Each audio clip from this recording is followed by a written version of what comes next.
Hey, can you talk?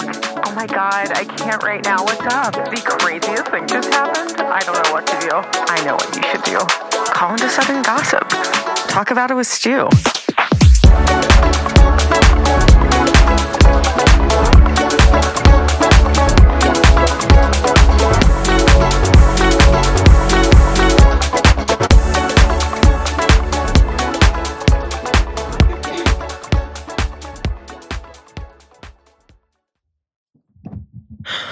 Oh my God.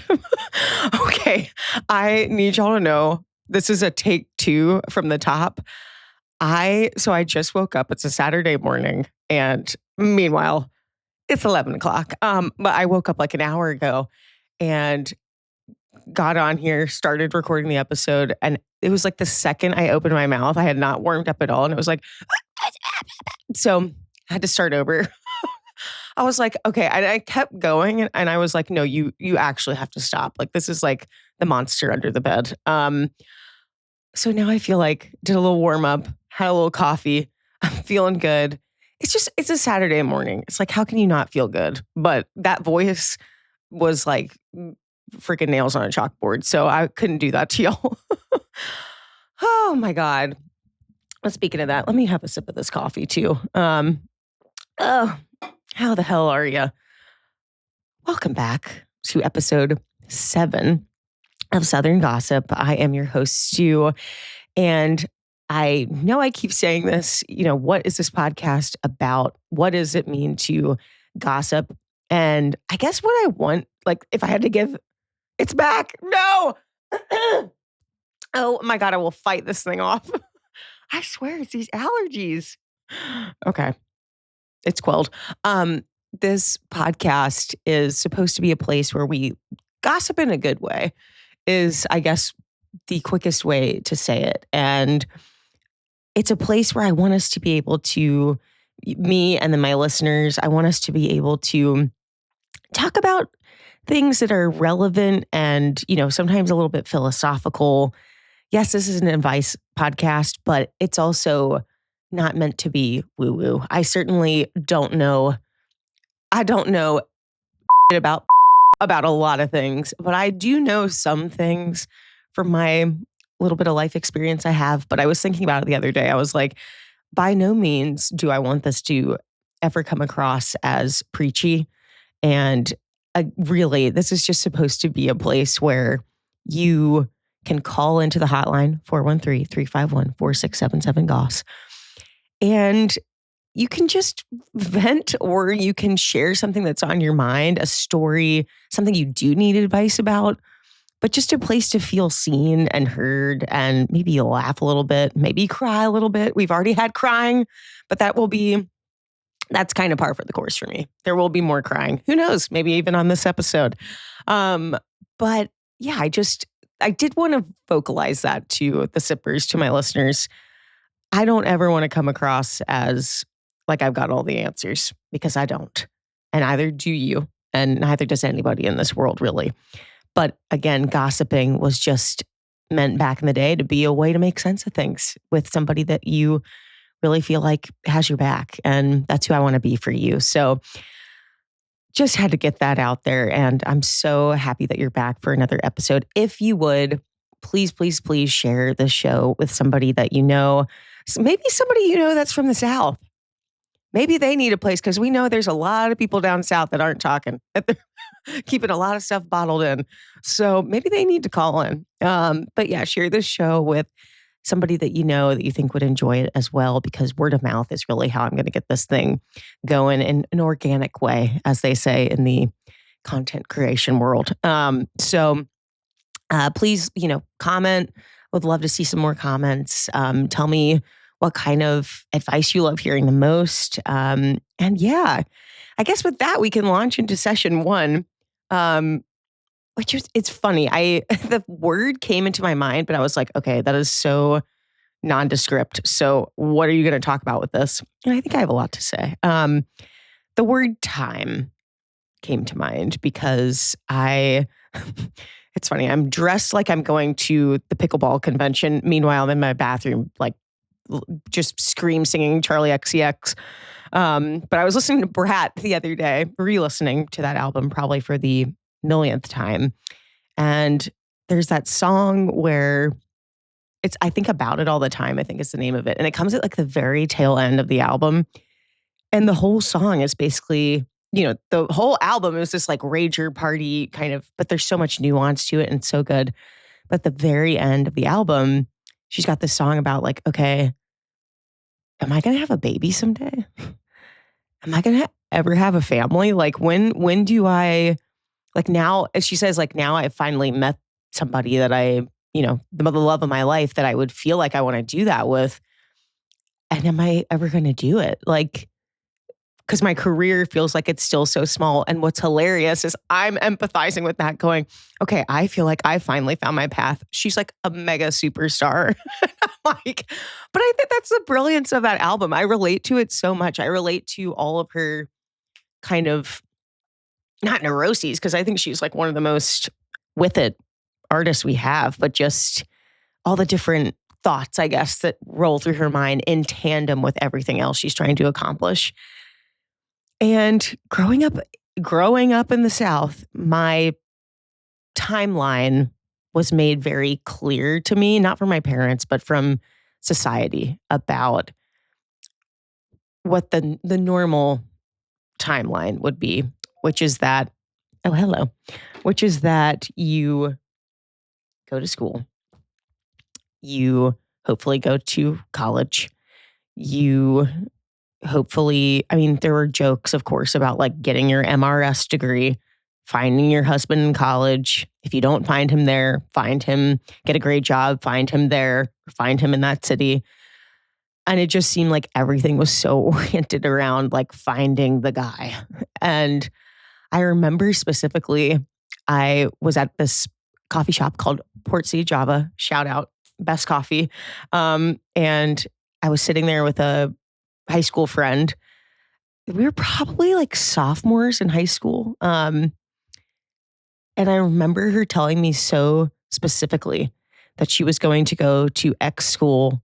She was going to meet a guy in X fraternity. She wanted to get married by X year and then have babies. And I remember thinking, more power to you, because you're very clearly like, that is like, her confidence behind that was palpable. Like I was like, okay, this is your path. Like, and you are excited about it and you've chosen it. But I just remember looking at her, she's probably, I remember this so clearly, actually. She's sucking down a 0-calorie apricot iced tea. Meanwhile, I'm chugging a mocha shake, which we later on determined were like 800 calories. Meanwhile, I'm having like 3 a day. But I remember her telling me that and me thinking to myself, that is just not the life for me. Like I have so many other things I want to do. And I just would feel so boxed into those constraints. Like none of that, I guess the boxed into the constraints. And also I was like, none of that sounds that exciting to me. Like it's exciting to fall in love and everything, but having everything centered around marriage and like that is how you know you're on the right path. Is like once you find the person, then everything else begins, is how it kind of felt as like a teenager. And I just was like, damn, am I really off track here? That this just doesn't sound like anything I am that keen on figuring out. It's coming back. Linda Blair from The Exorcist. Why do I not feel so keen on figuring all that out right now? Now at 33, the thoughts, and I would say probably since I was turned 30, the same intrusive thoughts that I think every woman who's probably not married, doesn't have a kid at 30, or a majority of women feel, which is like, oh crap, am I running out of time? Am I running out of time? And I would be so lying if I didn't say I think about that all the time. Think about it all the time. I think what gives me peace is that, again, I really try to operate from a place of doing what feels natural. And so I was never going to be the type to, although I almost was, Lord, settle for someone just to meet a certain life deadline because I don't think they exist. I actually really don't. I think that what's really sad about it is that there are women in this world that they don't ever meet that person and they don't get the opportunity to have a child. But I think those women are so incredibly intelligent because they are purposely not settling for somebody. They are waiting for the right person to come along. And it just sucks because there's this conundrum of life where you, especially as a woman, like if you start making it in your career, if you start getting things, you better keep that ball up in the air because it's a lot harder for us. And that's just the truth. It's a lot harder to keep grinding and achieving and maintaining just like a sense of self throughout all of it. And it makes me sad because, and I had fully, I'm going to really be vulnerable. I had fully resigned myself to being one of those women. And who knows, I still could be, honest to God. I really hope not. I really love who I am with. And I hope that I can have like an amazing future with them if you're listening. But I told myself a while ago after, I had a big sort of breakup and I thought maybe that was going to be the person I started a family with and stuff, which looking back on it now is harrowing to even, I shudder at the thought. But I told myself after that relationship ended, I was like, I love you. I love you. And I'm going to take care of you for the rest of my life. And if that relationship taught me anything, it was about taking care of myself truly. And even though it was a lot of hell came out of it, I think that at the end of it, and then going into my single days again, I was like, wow, I've got you. Like I want to protect and take care of you for the rest of my life. And I've really told myself I'm okay if I'm alone forever. I mean, I don't want to be. I want to find somebody that's incredible. I know they exist. I know they're out there, but I actually would be okay if something happened and it didn't happen for me because I've got such a full life. And now here we go. I've got such a full life and so many wonderful, amazing people in it that I'm totally okay. And then life happens where all of a sudden, the second you go, I'm good, life, karma, if you believe in God or if you believe in something spiritual, whatever it is goes, one sec. And then I met somebody really incredible. Like, my God.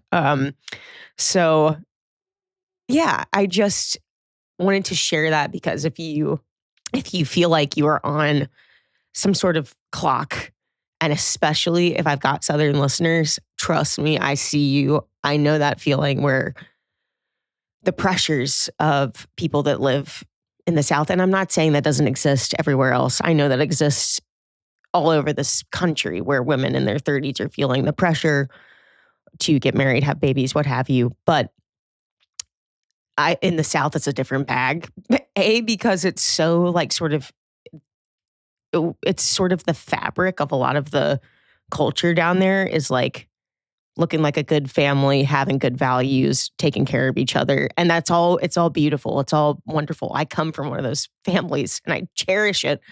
But there's just a different kind of pressure. And just want you to know you are seen. And also, if there's guys listening to this podcast that feel like I haven't found somebody yet that I feel, confident about starting a life with or just finding a partner in general, that it's okay. It's okay. Like everything, again, going back to that one episode, everything does happen for a reason, as like corny as that sounds.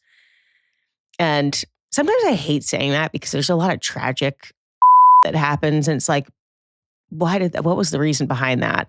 That kind of stuff, I agree. I'm like, that doesn't make sense to me. I don't know. And I hate that happened. But I believe I still believe everything happens for a reason, because no matter what, you learn so much from even those super tragic life lessons. I think everything happens for a reason. I think you meet your people when you're ready. I think hopefully you have kids when you're ready. And just wanted to remind you that it's just to calm down. Sometimes I get really, really riled up. That's when I'll anxiety spirals. I'm like really trying to like tell myself it's okay, it's okay, it's okay. And then you have that one voice that goes, but it's not okay. And here's why. And I feel like I've quelled that little voice a lot over the years. So if I can be your little voice on this Saturday morning, I'm going to say, it's okay. It's all good. It will all work out the way it's supposed to. And for session 3, I'm going to call somebody probably like one of the greatest people in the world in my life. I know I say that about everybody, but this sometimes I think of this person I'm going to call as like my weird cosmic twin in another universe. Like we're very similar, I think. And she's been on Creep Time before, actually. So creepers will be excited to hopefully hear from her again. But she, I think I know will have a lot of good advice from me, specifically about that and what I want to ask her about. So with that, I think we should get into the hotline. But before we do, I'm going to do the fit breakdown, y'all. I'm not going to forget this time. So can we see her? This is the only thing that kind of sucks, is she's out of view fully. But bring these up. These are the star of the show. I'm going to be perfectly honest. These are Valentino heels. She. These were a gift from my very sweet mom. Sometimes I want to cry just because like my mom will do things sometimes where it's A, out of the goodness of her heart, but like B, I know we got these on a trip together in New York. And it's like part of the experience or whatever. You're like going shopping. We went to like Bergdorf's and we had promised ourselves like we could splurge on one thing or whatever. And it's just like I look at these and I know this is so corny. And also like I know that part of this is not going to be very relatable, because buying designer shoes is, trust me, something that I never in a million years like really ever like thought I could maybe do someday. Which that sounds so ridiculous even coming out of my mouth, but it's true that like sometimes these purchases, because I love fashion so much, they A, are like beautiful works of art, but B, they remind me of my mom. They remind me of me being with her and that memory and that trip and that time. And I know that sounds so corny, but it is so true. Like I'll have these shoes forever, first of all. And I will always think of her getting these for me on that trip. And it was the sweetest thing ever. But these are Valentino shoes. And they're these really pretty, they've got like this floral pattern on the top, and they make them in a wedge too. And they're super, super beautiful. From TJ Maxx to Valentino, y'all. That's all I'm saying. That's what this podcast is about. The highs and the lows. Okay, this jacket I was really excited to talk about. This is from, I think, 1941. I got this at a vintage shop in LA called Espionage that is sadly no longer there, which I'm really sad about because that place was incredible. It was near my friend Bo. It was right around the corner from her house, or I guess her townhouse. And we used to go there, and I just love that place. And I got this, I remember it, like an amazing price. Now, this is the only thing about loving vintage, is that the lining completely is kind of out. And so someday I'm going to take this to a tailor and get it all redone or something. Or maybe I'll learn to sew someday. But that is from Espionage. And then this is like that little corset top. But it's not like a tie. It doesn't tie in the back like a corset. It just zips. And it's got some stretch in it, which is really nice. And that is from a brand called Sans Faff, I think, but I got it off Revolve. And then this belt, I think, is Free People. I think this is Free People. I was really trying to remember where I got it. I think it's Free People. And then these are Veronica Beard jeans. Again, I think I mentioned last time, probably my most expensive pair of jeans, but I will say they are like there is a time where you go from buying like more inexpensive jeans to then trying on a pair of really, really nice jeans. And you're like, whoa, these do fit different. So these are really cool, I think. And I wear them. I will say I have worn them to their worth and then twice over. So that's the thing about buying nice stuff is that if I'm going to splurge, you better believe I'm getting the wear out of it. Like that is all I will say. I'm not one of those. I hope I'm not ever going to be one of those people that just buys something and then I'm like, okay, like just for the thrill. I mean, I do that, but I'm also like, can't wait to wear you later. Um, so yeah, that is the fit. Oh shoot, I don't have the bag, but I've got this again. This is going to be our more of a luxe look, but I've got this beautiful Chanel bag that completely a hand-me-down from my mom, who also gets everything consignment. But it's like this kind of cream colored Chanel. That's like a classic, just quilted bag that I think I would probably pair with this because this is a very like elevated kind of going out look, I think. So yeah, that's our girl. And then next week, I'm like, sorry, I kind of want to like maybe go on a run or play some tennis or something. So, but I gave it a little swag with this little cardigan.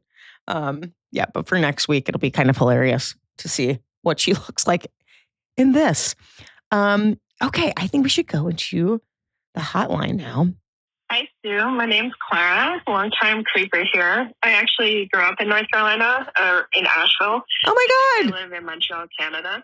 Oh, wow. My question today is about fashion and color analysis. I've been reading and watching a lot about color analysis lately, and I'm wondering how real it is. What's your take on that? Do you believe in color seasons? And if so, what's yours?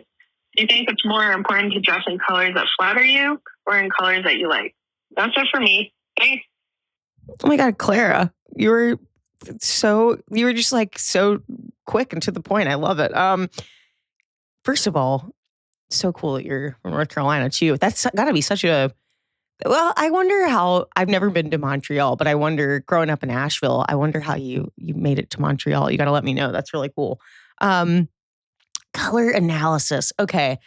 I, of course, have seen like the reels and the TikToks and the whatever about color analysis and color matching and swatching. And I tend to err on the side of thinking it's a lot of BS. Because I think you dress in the colors that make you feel good, which is, I think, the second thing you said. Do you want to wear things that people tell you look good on you or wear things that make you feel good?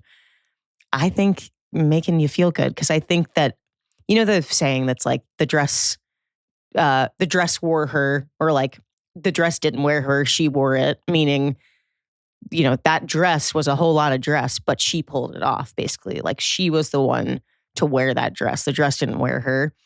That's how I feel about color analysis. I feel like, all right, you sit down, somebody slaps chartreuse on your chest and tells you it makes you look incredible. And then you're walking around in chartreuse and you're like, I don't feel good. I don't feel like this is me. And then at that point, the chartreuse is wearing you. And I definitely believe there are certain tones, of course, that if you are fair-skinned, you have, you know, lighter eyes. I think there are certain sort of like jewel tones and stuff like that that sort of can complement your coloring. But as far as someone, you know, telling you, okay, this season is all that you should be wearing, like these kind of warmer tones or whatever, that also just boxes you in. You got to live a little. You got to like make sure that you're not just feeling like, okay, this woman told me I am, I don't know, the season of summer. And so from now on, I have to wear these colors. I think you can take it. I think it's, first of all, fun. I think it would be really fun to like go get color analyzed, but I would just take it with a grain of salt. And I would be like, this is really cool. But if your favorite color to wear is mustard yellow and brown, like that's, you know, what makes you feel cool, keep on wearing that. It also is like, what is your signature style? Sometimes it is certain colors. I think that I first of all, I am not afraid of color at all. I know a lot of people think it's much, much chicer to be in neutrals and blacks and browns. I just love color, clearly. And so I wouldn't be afraid of just going into it with the idea that, like, okay, I will take what she says with a grain of salt, but I will keep sticking to my own style and colors that I gravitate to first and foremost, if I want to, over these that she picks for me. But you have to let me know. If you go and do it, please, please call back and let me know how it was, because I am very, very curious. But thank you, Clara. Hi, Sue. It's Maggie, your all-time favorite former drama teacher from forever and ever ago. Oh my God. I'm going to cry, but my heart is so full. And I just have to tell you this, Dee, that one of the greatest pleasures in life, especially if you're fortunate enough to work in education, is to watch people grow up and become these incredibly wonderful young adults. Although I think you guys are both full adults now, which I don't want to talk about how old that makes me, but I'm so proud of you. And my heart is so full. And it truly is just so awesome, you know, getting to know who you were in your teens and what a delightful young woman you were then, and just everything you've learned and seen and done now. So if I keep going, I will talk longer than a minute, but I'm so proud of you, and it was so wonderful to listen to you and Nash. Keep going, girl. Proud of you. Oh my God. Wait, what the heck? I was like, it's a Saturday. There's no way I'm going to cry.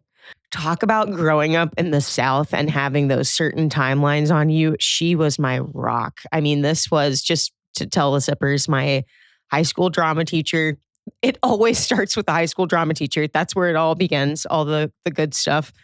But what cracked me up is she was like young and all the guys had a crush on her. She was such a role model to me, but she was such a relatable teacher. She was so cool, but still very professional. It never was like being too casual with students. She was so relatable, but I looked up to her so much, and I will never forget. She used to, her office, if you want to call it that, was basically Harry Potter's closet under the stairs that was next to the stage of our high school little performance area. And I used to just like run in there and sit with her for, I'm sure, like 45 minutes. I would like totally skip my study hall and just go sit down there with her and talk. And she, I think, is someone that grew up super similarly to me, or I grew up very similarly to her, where kind of came from the same kind of social setting in the town I grew up in. Very much so had Southern, wonderful, fabulous moms, but sort of felt the kind of pressure to be on that trajectory. I'm sure, I don't want to speak for you, Maggie, but I do remember her telling me that her now husband really gave her the time to explore her desire for acting and performance and figuring out how she wanted to do that and incorporate it with being a mom someday and getting married. And that was like when she knew that was really her person, which that's how it should be. Your partner should be like, yeah, like go and do and explore. And it just seems like he did not hold her to that same sort of arbitrary timeline that so many women in their 20s and 30s feel. So I'll never forget her telling me that. And Maggie, that feels so kismet that I played that. I knew that you had called in, but I hadn't played it yet. And that's just the sweetest thing ever. So I love you, Maggie. You're the best teacher. I'm so lucky you're in my life still, and that, you know, I got to have you as a teacher. So the feeling is about 800,000 times. I would say it's mutual, but it's more me to you going, thank God you exist. Love you. Okay. Hey, Sue. I'm going to keep my name anonymous for this, but I am from the upstate of South Carolina, so we're kind of neighbors in a way. Yeah. I need some advice on something. I wish I could lore drop on you fully, but I'm not going to do that since we are on a live pod right now. Hey, everyone. Also, I'm a full-time creeper. Love you guys. Oh.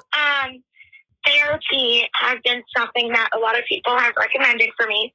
And I brought it up to my mom a couple of times before, and she always just turns it down and just says, we'll talk about it later, or like, yes, I do think that's a good idea, but then it never gets brought up again. And I do think therapy would be good for me, but I just don't know what to do because I think my mom's a little sad to hear that her daughter needs therapy. So what's your advice on this? How do I bring this up to my mom again? Thank you. Love you so much too. Bye. Oh my God. Love you. Did you say your name?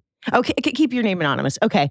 I will tell you though, whoever you are in the transcript, it says Phil at the beginning. I think it's because you say Stu and it translated to Phil. So you're going to be Phil. Felipa.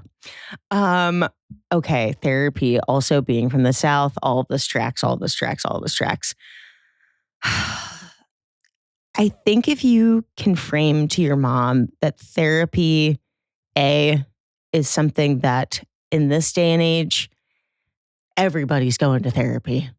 Everybody is going to therapy. And it is literally like now, I think, seen as a form of self-care a little bit. It's not a scary thing. There's nothing wrong with you.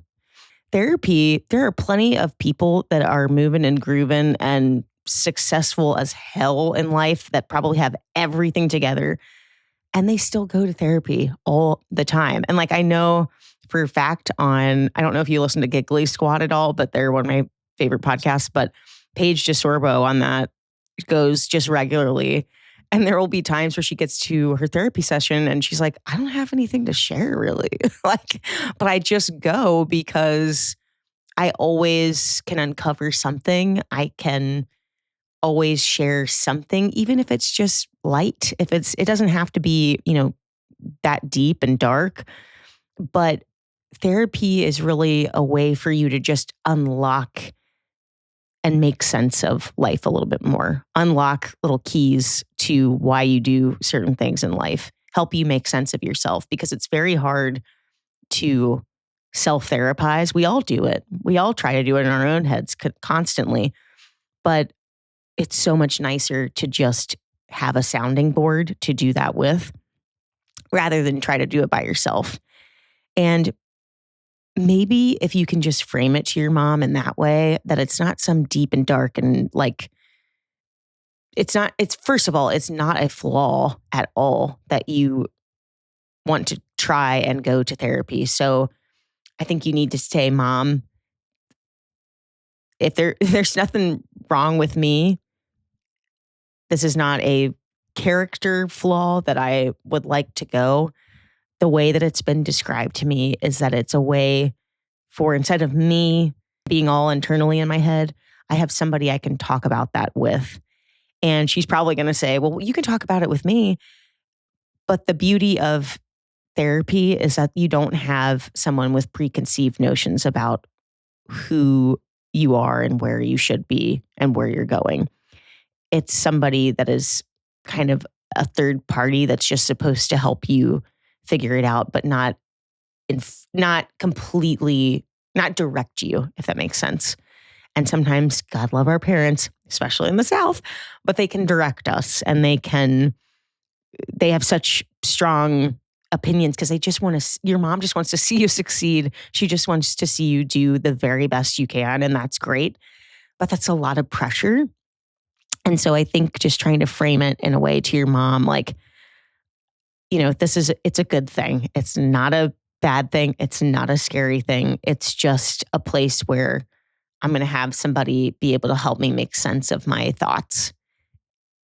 And I think you should really kind of go into that conversation saying, I'm going. And I don't know if you have the financial ability. I don't know how old you are to just go on your own. So I can totally see if it's a conundrum where your mom is maybe going to help you go to therapy, then just telling her, I understand that this is something that you'd have to help me with. But I think if you're open to it, it's going to help me more than you know and more than I know because the proof is in the pudding. Everybody, so many people go to therapy and it's so helpful for them. And maybe pulling up, I don't know how your mom is, but my mom is not like this, but my dad is a man of research. So having stats, I'm not kidding. Because what I also just heard when I said that was my dad going, well, who's everybody? Who's them? Who's they? I don't care about everybody or they. Having some stats maybe to back it up, or, a good friend that's gone that maybe your mom really likes of yours, and just say, they did this and it really worked for them. And I think I owe it to myself to give it a try. So Philippa, thank you so much for your call. And I really hope that your mom comes around. I'm pretty sure she will. So thank you so much. Hi, Stu. My name is Samantha, and I'm in North Carolina. I guess what I would want to know is if you have any advice for someone who's looking to get into running or jogging, since you are so good at it. Can't wait for your show. Thank you. Bye-bye. Oh my God, so many North Carolinians today. This is awesome. Hey, Samantha. Gosh, well, I think I said this on a previous episode, but really just starting small is my biggest piece of advice. Starting really small. So I don't know how much you've run in the past, but like doing maybe half a mile and then going into bumping that up to a mile, then a mile and a half, super gradually. I would say go super gradually. Get a really good pair of running shoes because that makes all the difference in the world. I am a huge fan of Hoka's. I don't know what kind of shoes you've tried in the past, but those for me, I've pretty much tried every single type of tennis shoe at this point for running. And I have two favorites. I've got the Hoka's, I think they're called the Clifton 7s. They are the foam on the bottom, and I will warn you, they're not the most attractive tennis shoes in the world, but the foam on the bottom, I don't know what they put in there, but it makes it so just kind of, what's the right word? Makes it like this when you run. That is a bad hand motion. But it feels so kind of bouncy, I guess, but like cushiony. And then if you get really good at running, I will say investing in a carbon sole shoe. That's kind of like the big guns, but that also made a huge difference for me where there's it's got some material in it. I guess it's made out of carbon fiber that makes it super springy when you run. And it just makes it kind of feel like you're flying, even if you're not. Even me going, 2 miles an hour, it makes me feel like I'm flying, and it makes the run go by so fast. So, it's a little quick piece of advice. And then also same advice as I gave the girl that almost shit herself: get a good outfit, get a good running. Like, this is a fun. I will totally be, if I go on a run later, like running in something like this. It's just kind of fun, and if you got a good outfit, it just makes it feel like you feel like more confident while you're running. Because that's the other part of running is you're like, oh my God, is everybody seeing me sweat like Bob the Tomato out here? But yeah, getting a good outfit is, I think, also just a fun way to kind of start your running track. But thank you so much for calling in. Oh, I love that all these North Carolina people are calling in. That's from a long time ago too. Okay. Hi, Stu. I started a new job almost a year ago now, and it's in my degree field, which I'm very thankful for, but sometimes, like any other job, it's difficult. And I work with a small team of people, and I feel like I only hear criticism, and I don't know if I'm doing a good job, and it's eating me up. I'm constantly thinking about work and wondering if my bosses like me and wondering if I'm doing a good job all the time, and it's not healthy. And I think I'm just so nervous because I don't want to lose my job.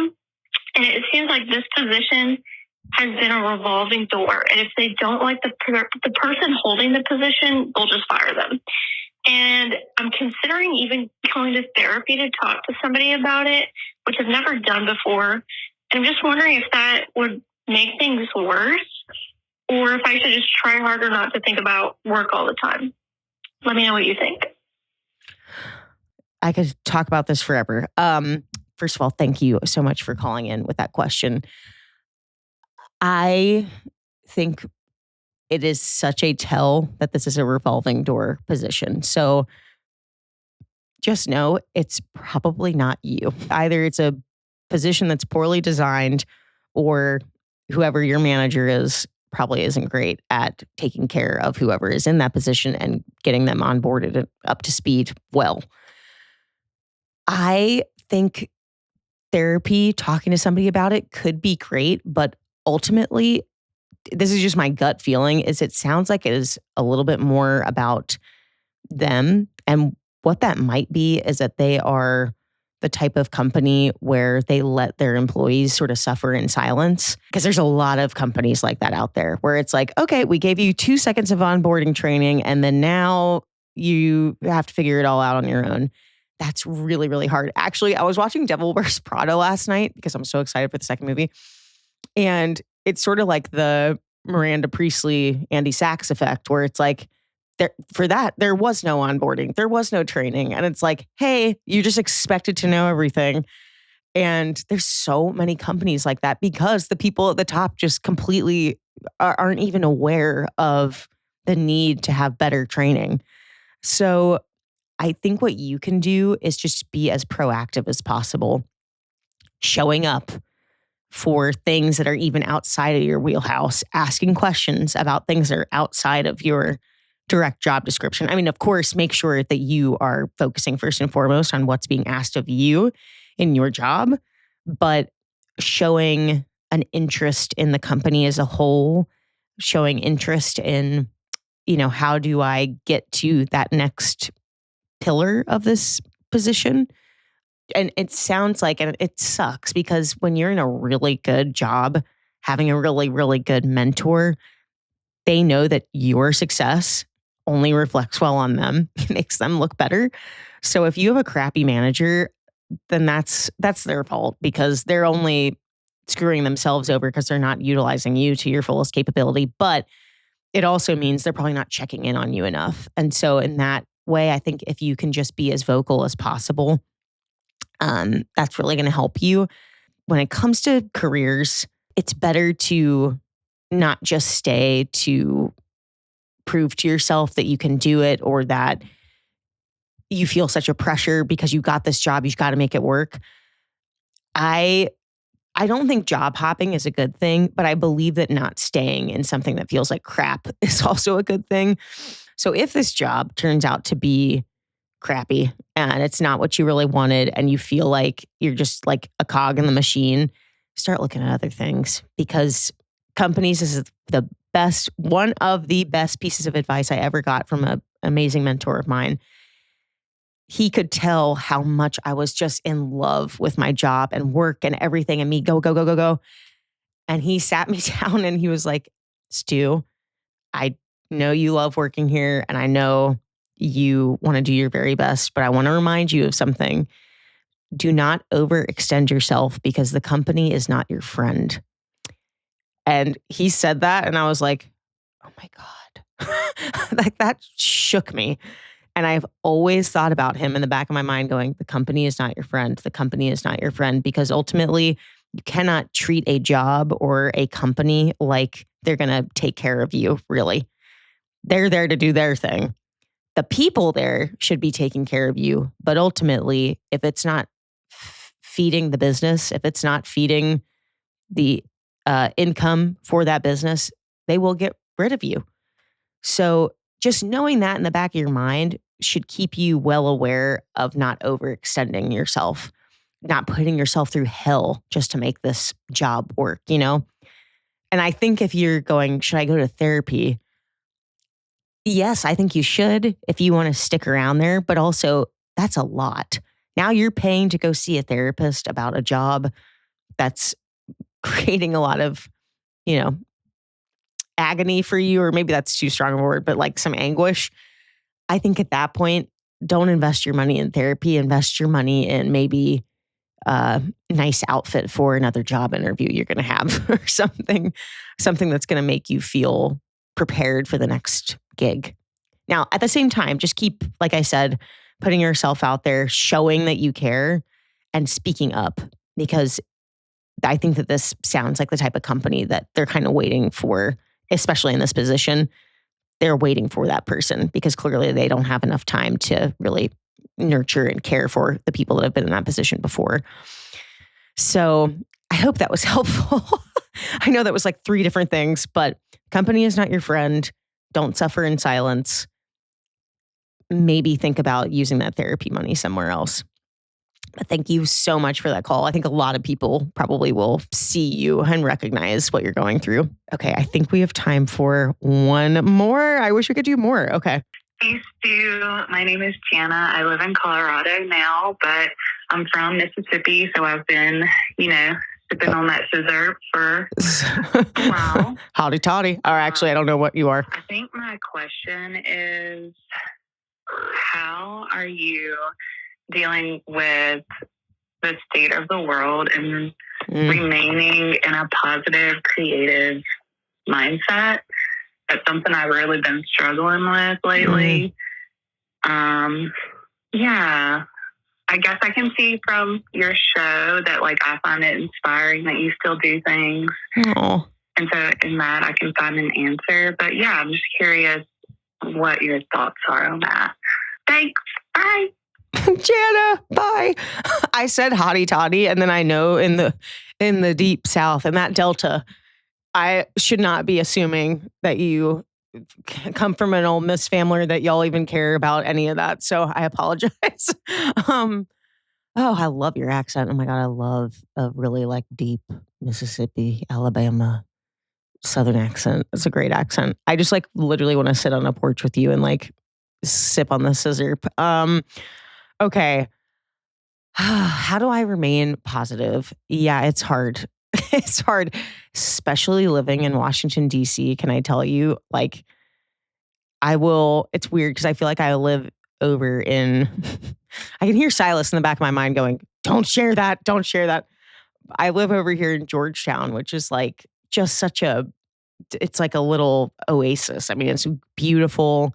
It feels so inspiring. It feels so happy. There's a lot of hustling and bustling, and some of it is probably a little utopian. Certainly living in an environment, especially in this neighborhood, also in my house, I've tried to really create an environment where I feel happy. I put objects around me that make me happy, that inspire me. But living in DC, it's hard because I go outside and then I leave my little section of safety and I go over to, close to downtown, and it's just screaming and protests, and it's all the things that need to be happening. But it's oh my God, there's so much going on in the world that I can't touch it. How can I help? How can I do things? And so oftentimes I feel a lot of guilt that I'm not more involved in volunteer groups, or I'm not more involved in things politically. But I know that as an artist or a creator, being a creative person, I sort of have to maintain a sense of sanity. And I think as an artist and as a creator, for me, sometimes my sort of protesting, if you will, against all the crap that's going on in the world is my making stuff. Because I think there's a lot of stifling of creativity from people in power. It's funny, it's always the people that are the biggest thinkers, the biggest creators, the biggest idealists, or people that idealize a lot, people that have a lot of ideas. And those are the people that sort of, they try to quiet first, because those are the people that inspire people. And first of all, can I also say that makes me so happy to hear you watch, Southern Gossip or Creep Time and you feel inspired. Keep doing that. Keep finding your people that make you feel inspired and creative. I know I mentioned it before, but that podcast, Fashion Neurosis, I realized I was saying neuroses, plural. I think it's fashion neurosis. But when I feel like I'm in a creative rut, I will put that on, and I am so inspired by all the thought that went into her set. I'm so inspired by the thought that went into her questions that she asks her guests. It's a level of thoughtfulness that is so rare, I think, these days. I think if you can think about what you do as a creative person as your protest, sort of, it will make you feel more positive about the world.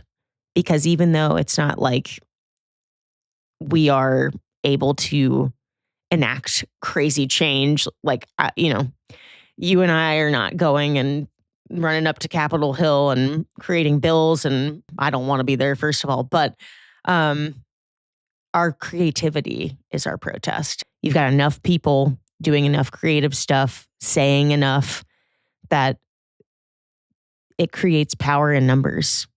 I mean, my biggest fear in the world is that the most creative people, the ones with the biggest ideas, get quieted first. And we just got to keep going. That's the other thing. And hopefully that'll give you energy too when you're like in a creative rut, is to kind of feel like, okay, I ought to do this, not only because I want to, but because I'm kind of sticking it to the man by doing this. And how cool is it that this is my intellectual property and I have the freedom to make and do, and you can't tell me crap. So I hope that's helpful, and I want to know what you do. Definitely comment back and let us know what you're doing out in Colorado. But I feel you. I feel you so hard. It is really tough. And I certainly have moments where I feel creatively unenergized, if that makes sense too. And I really try to pay attention to those moments and not force myself and allow myself to get my energy back. And sometimes that's going on a run, going on a walk, going and grabbing a coffee, just looking at people and places and things. And that will give me inspiration. So, Jana, keep on going. Let's keep making stuff together. And I hope I hear from you in the comments. Okay. And with that, I think it is time to go into session 3. So I know I mentioned earlier that this is like dear, dear friend of mine. Her name is Kate, and she was on a premium a while ago. But Kate and I had such a fun. She was the one that came on with the mustache looking like Silas. So she has the best sense of humor. Honestly, she could do this if she wanted to. She could totally be a podcast host. She is such an incredible personality. But she is not only an incredibly funny, charismatic person, she is incredibly wise, like very, very wise beyond her years. And she got married several years ago, I think during COVID, actually, like did like a backyard wedding to her longtime person that she has been with, I think, since high school. His name is Eddie. Hi, Eddie, if you're listening. But, I think she probably also can relate to the constraints of that kind of growing up in the South, the timeline of when do you get married, when do you have babies, and I think she'll have good advice for me because I still am struggling with what do I do on days where I'm telling myself time is running out. And then, if I do, knock on wood, have the ability to have a child someday, what if I have fertility troubles and how do I face that head on? And so I think she'd just be a great person to hear from and also just to freaking giggle with because she makes me laugh so hard. So I'm going to give her a call right now. What's up, Stu? What's up, babe? Right in the nick of time. I'm like, I got 5 minutes left. Okay. We can fill 5 minutes. It's like looking at the clock. This is becoming a problem for me when I call my guest. I'm like, I will call you between this time and this time. And they're like, great, perfect. And then I start gabbing on this freaking mic. And then I look at the clock and I'm like, okay, they have to move on with their day, Stu. Like, you need to go ahead and call them now. I'm around. I'm hanging. We're just like chilling pre-nap time. We're good. Okay. That makes me so happy to hear. I was telling the sippers, I was like, this is so nice recording on a Saturday because I have like nowhere to be. I'm just chilling. I don't have a baby. It's an extra chill day. There's no baby. There's no baby. There's also no man. My man is gone. So I'm just alone in the house. So you're just on your own schedule too. Oh, like, I might be running amok, swinging naked from a chandelier in about 2 minutes. I mean, oh I know my you're just like God. cruising around naked too. Exactly. So. Oh, you know the drill. Oh my God. Oh, Well, like, this is kind of a perfect segue. You said nap time because yeah, this this episode has started out. I was like, I don't know. The word that came to my mind was time. Like when I started, and I was like, girl, that is the most obscure, general, like, what are you talking about? But really, it's evolved into me The just space-time continuum is really what you're talking about yes, here. space-time continuum, interstellar. Neil deGrasse Tyson. But He's your next guest. yes, exactly. Element. Exactly. But I was talking about growing up in North Carolina, and I'm sure you felt this in Florida too, that I felt like I had such a timeline that was sort of presented to me, not like from my parents directly, but just from society. Like, okay, you go to college, you get married, you have a kid by X, Y, and Z time. And I know what I'm talking about is nothing that hasn't been said before. It's nothing that's not it's not profound. Like I think that there's so many women that get to 30 and they're like, "Oh my God, like am I running out of time?" And it has been I think that now I have like met someone that I really, really love and hope I get to have that experience with. Even still, like I try to tell myself, like, calm down, you're not on a timeline, you're not on a timeline. But I guess, like, what advice do you have for me? Because obviously you've been through this now where you got married, you've had a child, but did you go through a phase where like you felt pressure to stick to that timeline or have a kid? And then when you got to that moment of like, okay, now we're trying, did you face any like struggles with that? Cause that's another thing for me is I'm so scared that I'm going to get to that point and I'm going to like psych myself out into like, it's too late. Like I took too long. Oh my I waited gosh, too long. no. Oh my gosh. Okay, with modern medicine, I'm pretty sure they get like 50-year-olds pregnant now. Okay. Does not. Can I tell you? think- I went on a full-on anxiety spiral the other night thinking about this, and I looked it up, and I think the oldest woman in the world to get pregnant is like 63, and she had twins in India. Oh my God. Not that I want that to be her. me, but God bless her. that woman. I mean, yeah, like I think the timeline with modern medicine and science has shifted. It's funny because like I felt some of the pressure. I'm like in a small town in Florida, as you know. And then you grew up in like a smaller town in North Carolina. So totally like small town vibes are like get married and have kids. Like that's what a lot of people in like their late 20s, early 30s are doing. It's funny because I felt pressure to like put it off a little bit because I felt like I had friends like you and some of our other college friends and some of my friends from high school were all in cities and they were like, you guys were like dating around and like you weren't settling down right away. And I was like, that just seems healthy, even though I'm with my high school sweetheart. Still, but still, like just getting married felt like so big. Yeah. And my life changed zero. I think maybe we get like tax credits or something. I actually cannot think of. You were like, my name changed, I guess. I mean, yeah. But like my life didn't change really that much to get married. So I just felt like it made me feel so old to say I would be married, you know? So we were engaged for like 2.5 years. Yeah. And I was like, what are you guys doing? I heard on another podcast, this one host, she was like, it's just such an ick to have to call him my husband. It just made, I felt so old to say that. I heard somebody say, it's my ex-boyfriend. That's incredible. Oh my God. That's so good. I heard that this week, actually. That's funny. So anyways, but then like my friends were mostly married and then they all started having kids. And when you like see your best friends having kids around you, they're like in your immediate vicinity, you're like, well, wait, I want to do that with you. Yeah. And be a parent with you and raise my kids with you. And so a lot of my friends like didn't have trouble getting pregnant and having kids, but I did. And it wasn't a ton of trouble. Like we tried for a year and we were like, we should probably check on this. Yeah.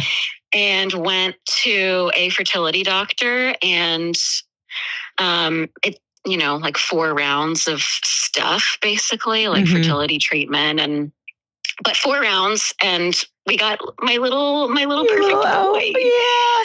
My little yeah. So it worked. Well, there's a joke to be made there from the big O. God. That is terrible. And the funny part is that actually isn't what brought him into the world. Yeah. It was an IVF, but a step down. That's so funny. Oh, that's killing me. But nailed it. Good one. So yeah, I mean, and at the time, the fertility treatment felt like a really big deal. And I think now looking back, I have a lot of gratitude for that. Yeah. Which is funny. I didn't, at the time, you're not sure if you're going to be able to get pregnant. So it's so scary and so overwhelming. And every month that it doesn't happen, you're like, what's wrong with me? What's going on? All those kinds of things go through your head, and you're on fertility medication. So you're just like a crazy person. Yeah. Yeah. You can't. So your hormones are just whacked out. But in retrospect, I'm really grateful for that. I'm really grateful that I got to intentionally choose to become a parent. Really intentionally, paid thousands of dollars to become a parent. And we remind ourselves of that. If we're up in the middle of the night for hours, we're like, we chose this. Yeah. We paid for this. Yes. And it's the best gift in the world. Yeah. I paid 1 trillion times over. Yeah. But also I got to see every step in the process of him becoming a human, which is so wild. You go in for all these ultrasounds, and you get to see things under microscopes, and you just I literally saw every single part of him becoming a real thing and person. And that was really beautiful. But I really could only appreciate that in retrospect. At the time, I was like, I'm over this. Yeah. I want this to end. Yeah. And I didn't even go through the IVF, which is just a whole other level. Those women are freaking warriors. That's a whole other game. Yeah. But I mean, so timeline wise, to answer your question, This is me on the podcast. When somebody calls in and asks me a question, I go on about 5,000 tangents. So I'm fully on the ride of everything you just said. Okay, right. You're buckled in. I'm strapped. So yeah, so to answer your question, I think timeline wise, it doesn't matter. I mean, one thing you could do is, if you were curious, you could go get some of that initial testing that they do to check your egg health, or honestly, I kind of forget. They look at your uterus, and they look at your fallopian tubes, and you can just get a baseline of what you're working with. And that way you would know, in the future, if you would run into anything, and I don't know, knowledge is power. Right? Yeah, totally. I think having that could give you some peace of mind too. If everything looks perfect, then you're like, all right, I can just chill out about this. But there's no rush. I mean, you can be 63. It sounds like you have to move to India, but I'm and you know what's funny is I think I looked up totally natural birth. I don't think this woman had any access to anything like a fertility doctor. Yeah, that's the portion we're going to get into with Neil deGrasse Tyson, actually. Yeah, he was like, well, actually, I was there. Right back to the space-time continuum. She might be a time traveler. Oh my God. Well, no, I do want to do that. And my only thing I've done, which I need to do more, but I did one of those like modern fertility tests that you can get off like Amazon or whatever, just for hormone stuff. And like, it was all like looked normal. So but I'm also like, I kind of want I kind of want them to get in there and tell me, the bells and the whistles, what's cooking, what's not. Like, I would like to do something like that.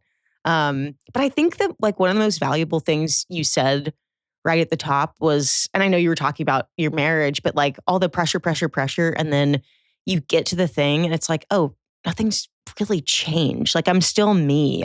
He's still him. I'm still me. Obviously, I think once your child came into the world, that's when everything changes. But like, you're like, that's a gross understatement. It's like objectively an insane lifestyle choice, but it is the best in the world. And I love him more than anything. And he's like changed my life. He's like my whole heart. It's crazy. Oh my God. But you don't sleep, like you don't, like it's all these things. Like, I remember looking up and it was like, how long it takes babies to sleep through the night. And I was like, 3 months? Are you kidding me? 3 months? I can't even believe it. I'll tell you, my baby is 18 months right now and does not sleep through the night. Like, if I had known, I would have like probably lost my mind. But you get used to it. And this is when we look back in time when women were putting whiskey in baby bottles. And like, go to sleep. Do you have that book, by the way? The book that's like, go the sleep? Yeah. I actually don't have that, but I think it is time to start reading him that one. The 18-month edition. It's like, you actually need to go to sleep. And like, he understands English now. Like, I can say like, go to sleep. And he goes, no. And I'm like, okay, all right, well, I guess not. Oh my Maybe God. later. So we're talking about doing this trip this summer. I know. And we were talking about like Palm Beach or the Keys. And those are so close to me that we could do like a night here and then go do that. But I think we need some help from the sippers on where we should go. Like, do we do Palm Beach or the Keys? Because we are torn. I think there are some Florida sippers. Although I will say the Florida sippers, and if they're also creepers, they probably hate me because I have this joke on Creep Time where Silas and I are always like, well, Florida's not the South. Oh, it's so true. The more north you go in Florida, the more you're in the South. Well, obviously, every time I get to talk to you, it's a freaking joy and a half. Oh my God, I love you so much. Oh my God. Been so fun to listen to you on this pod. Obviously, like listen to you on Creep Time. I get a little scared on Creep Times. But this one I've been fully invested in. And it's been that you're so in your element always on any podcast that you're on. But this has just been so fun. Like, I really just feel like I'm hanging out with you. And it's so funny. Like, remember you talking about on one of these how you gave up on your dream of being an actress at one point and how it's come back around. And like I knew from it's honestly before I even met you that you were going to be famous because my grandma told me you're going to be famous. Oh, that's a whole other story. That's the best story ever. Oh my God. So we've just known that. Anyways, I'm just so proud of you for reimagining your dream. I love you so much. So freaking perfect. Oh my God. Thank you so much. It's really, let me tell you something I always try to like introduce who the heck I'm bringing on. And I said, no lie, I was like, I feel like in another universe, like Kate and I are almost these like weird cosmic twins of each other because she could be on this couch right now. She could be hosting a podcast. Yes, you absolutely could. And then I told them, I was like, and this is my friend and I think they'll all be like, oh my God, yes, we know who that is. That was brought on the mustache and was Silas. And Silas costume. Yes, because everybody ate that up, by the way. And his mug, I still have his mug. And the mug. Yes, the mug. I recommend everyone needs a Silas mug because it just feels fancy. It's kind of like having It's the equivalent for a coffee mug as like a very thin stemmed wine glass. Yes. You know, like it's elevated. Just has this nice, it's elevated. Yes. It's got a nice vibe. I would do it again just for that. That was amazing. You know what it is? It's the elevated Turbis tumbler. It's the crate and barrel of Turbis tumblers. and we're back to Turbis tumblers. Babe, I'm back to Turbis tumblers. I'm like, for some reason, they're becoming my co-host on this podcast. And I'm like, why? Are you sponsored by Turbis? I'm not. Like, I need to be. And today is the first time I don't have one, but I have something equally as dreadful, which is a Chapel Hill Yeti. Chapel Hill Yeti. That's awesome. What Turbises do you have? Because I very clearly remember your monogrammed ones on the show. You know, she's still alive to this day. Yeah. She's still alive. There's only one of her that survived, but of course it's the Big Betty. The large and in charge. She's still around. So HBIC. The HBIC. I have that one. And then I'll tell you, my most prized possession is my Wrightsville Beach one. What's the Wrightsville Beach emblem? What do you Meanwhile, your grandma's like, Kate, you don't know this. It's like, I guess the flag of Wrightsville Beach, which is like green, red, blue, and then there's like a marlin on it.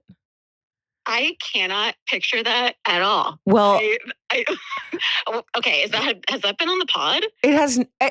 Maybe it has been on the pod, but what's so funny about that is that in like growing up where I'm from, that was like for some reason, having that emblem on your license plate or like as a decal, it was like the cool thing. Okay, then I've seen it a million times and I'm just... So I bet you have. Yeah. But yeah. I'll get for the girls trip. I'll get us all Turbis tumblers, and then hopefully I'll have a sponsorship. Oh God! Yeah. Hopefully those are free for you. It's time at Turbis. Oh my God! Well, Turbis, is that their handle? I hope it's at Tumblr. I hope it's like at Turvy Tums or something like that. Something that. So when I finally do some sort of brand partnership with them, it's me looking at a camera going, I just am obsessed with my Turvy Tums at Turvy Tums or something ridiculous. It's like tummy time, but it's Turvy time. Way to bring this thing full circle. I know. Oh my God. It's such like a stressful thing in the beginning of parenthood. You're like, you got to get in tummy time. Yeah, okay. What is that? Is it just to make sure the head shapes well? Yeah. It's also supposed to help with like their neck strength and maybe like, I don't know, I'll have to like do an exercise on my tummy to figure out what like muscles fire up, but it's probably like some ab and like back. Yeah. And it's just kind of supposed to like build those muscles, and you're supposed to do it for like a little bit a day and they hate it. And it is, it's like watching an infant do physical therapy. Yeah. It's so brutal. Well, it's like when you put a dog on its back or something. It's like totally, they're just struggling, and you're like, all right, set the timer. Like, oh God, so brutal. Oh my God, maybe I'm gonna do some tummy time today. I'm gonna do some tummy time, and that's gonna be food in my tummy. Oh my God. Okay, yeah, that sounds way better. That's probably what it should be. Oh my God. Well, what are y'all doing the rest of the day? We've got some plans tonight. We're going to some family friends for dinner. Fun. Yeah. So we're gonna do that. So we're getting a good nap. But tomorrow, one of our friends got a boat. Yeah. And we're gonna go out on that. Oh and that is gonna be very fun because there's nothing like you don't want to boat yourself. No. Have a boat. But you need to be a mooch to one. Totally. I saw something and I sent this to them. It was a video of people like spitting out their drink, cackling. And it's I saw this. I saw this. My friend who has a boat joke. Yes. I think I sent that to somebody. It's almost summer. Yeah. Yes. Everything they say is the funniest thing you've ever heard in your entire life. Yeah, I'll never forget my grandpa being like, the best day for a boat is the day you buy it, the day you sell it. Yeah. Those are it. Most of our friends bought it today, so they're on that high. And oh my God. Oh, wait, that's incredible. Ride that freaking wave. You better laugh your ass off. Ride the wave tomorrow. We're bringing like 6 kids on. It's going to be a disaster. Oh my God. Wait, so what are you doing this weekend in that frigid weather? Should I take myself to see Devil Wears Prada too? Yes. Yeah, that sounds like a good plan. Yes. I love that Anna Wintour is just leaning into that too. Oh, I know. Oh my God. It looks so good. I haven't like looked at any reviews yet because I'm scared. Like, what if it flops? But I think that's pretty much impossible. Meryl Streep. If somebody flops Meryl Streep,